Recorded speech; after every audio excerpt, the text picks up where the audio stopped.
Hi kids! Welcome back to Kulsirisart School's Learn From Home. I am Teacher April and I'll be your science teacher for the whole semester. And today I'm with... Teacher Irish. Okay, are you ready to learn? Yes! Let's begin. For today's lesson, we're going to talk about human growth and development. What do we mean by growth and development, Teacher April? Okay, growth means it's increasing physically in size, whereas development means It's the same process but includes mental growth as well. okay. Now, what are we going to discuss here? We're going to discuss about the 5 stages of human growth and development. Okay, let's begin. Okay. What are the stages of human growth? Do you have any idea?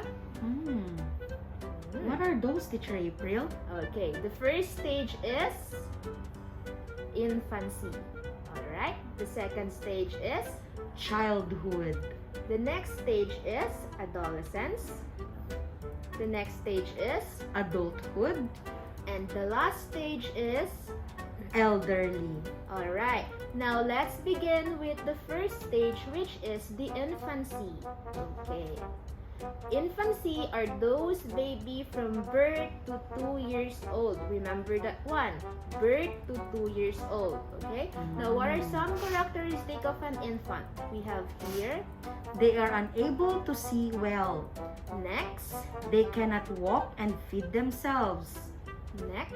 And as they grow, their eyesight becomes better. Teacher April, I have a question. Yes, what is it? If infancy or babies cannot walk, then what are the things they do in order for them to move? Babies crawl a lot. And how about if they cannot talk?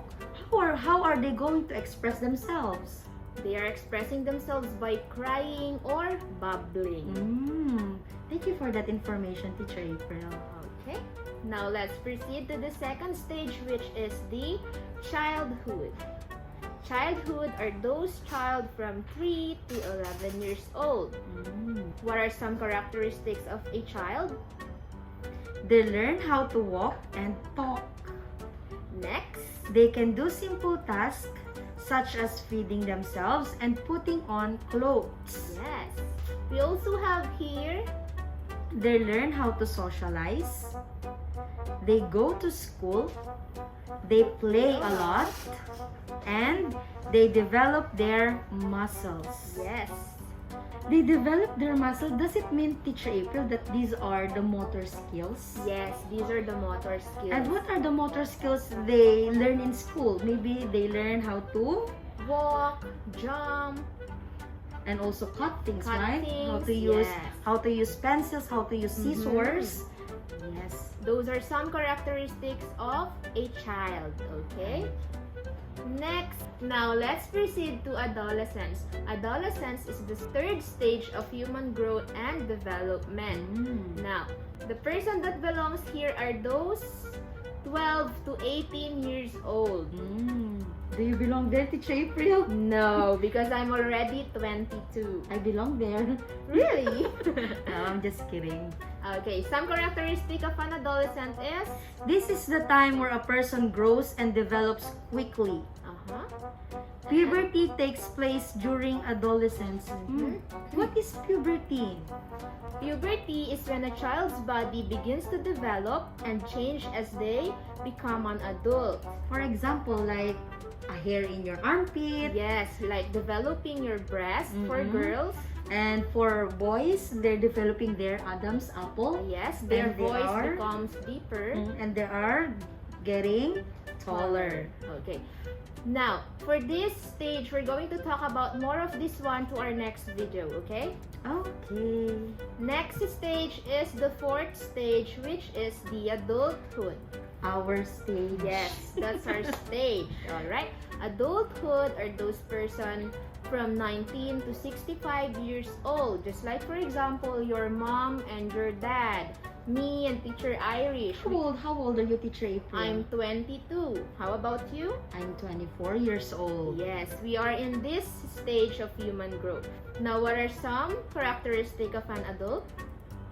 This is the stage where most people are physically mature. Yes. And people on this stage may reproduce and start families. What does it mean, Teacher April? That means in this stage, we are now preparing ourselves to produce Or a give baby birth, or right? give birth to a baby. Are you ready? Not yet. Me too. I think the best stage of reproducing or start families is around 27 Mhm. up to 30 years old, right? Yes, just like your mom and your dad. Okay, and now let's proceed to the last stage, which is the old age. Okay, these are the people above 65 years old, just like, for example, your grandma and your grandpa. Okay, what are some of their characteristics? Their body become weaker. They start to have health problems. And their eyesight may also start to weaken. And last, it is difficult for them to move around. why is it difficult for them to move around, Teacher April? Because as they grow older, their muscles become weak. And that does it mean that they need a lot of vitamins too, right? Like Yes. calcium in order for them to be stronger. Yes, and as you can notice, some of our grandmas and grandpas are using some instrument to support themselves, right? That's because their bones becomes weak because of getting old age. Those are the 5 stages of human growth and development. Okay. Now for your vocabulary words, I have here the 5 stages translated in Thai language. Let's start with Infant. next, child. Next, adolescent. Next, adulthood. And next, or the last one is Elderly. alright. Now it's time to review. What are the 5 stages of human growth and development? We have here infancy. Birth to 2 years old. Next, childhood. 3 to 11 years old. Adolescence. 12 to 18 years old. Adulthood. 19 to 65 years old. And last, elderly. We have above 65 years old. Yes, don't ever forget those, okay? And for today, you don't have any activity to answer. So you have time to chill and relax over the weekend. We're going to answer your class book and we're going to talk more further about this topic on our next video, okay? Okay. Did you learn something today? Of course. Thank you, Teacher April, for that wonderful discussion. Thank you too for being my guest for today. Okay, goodbye kids. See you all next. soon.